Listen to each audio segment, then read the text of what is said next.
আমরা সবাই তো অভিনয় করি, তাই না? কেউ হাসির আড়ালেই চোখের জল লুকাই, আবার কেউ ভিড়ের মাঝে একাকিত্বের অভিনয় করি। কিন্তু কিছু জখম এমন থাকে যা কোনো মেকআপে ঢাকা যায় না। আমাদের আজকের গল্পটা তেমনই এক গভীর ক্ষতের, যার নাম জখম। প্রিয় দর্শক, নাটকবাজ চ্যানেলে আপনাকে স্বাগত। আজ আমরা এমন এক মানুষের গল্প বলবো যার কাছে অতীতটা একটা অভিশাপ আর বর্তমানটা একটা দীর্ঘশ্বাস। ভিডিওটি শেষ পর্যন্ত দেখুন, কারণ শেষ দৃশ্যে আপনার চোখ ভিজে আসতে বাধ্য। আরিয়ান সাধারণ এক যুবক, কিন্তু তার বুকের ভেতরে বয়ে চলা ঝড়টা সাধারণ নয়। যে মানুষটাকে সবাই হাসি খুশি দেখে, তার আয়নার সামনের চেহারাটা কি আপনারা দেখেছেন?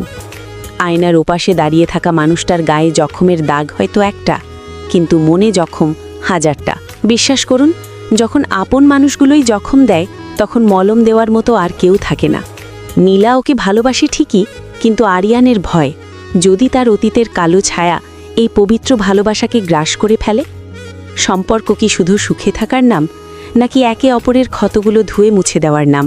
রাশেদ যখন ফিরে আসে আরিয়ানের জীবনে, তখন শুরু হয় এক নতুন লড়াই।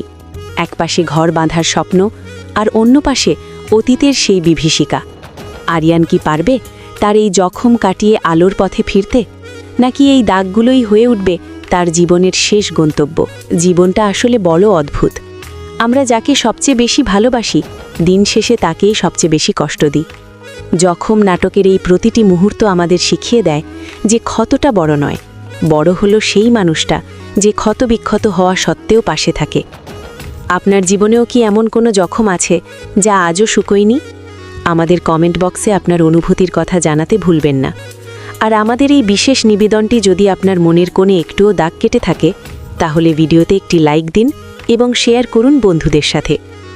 নাটকের দুনিয়ায় নিজেকে হারিয়ে ফেলতে আজই সাবস্ক্রাইব করুন নাটকবাজ। পরবর্তী পর্বে দেখা হবে আরও একটি নতুন গল্প নিয়ে।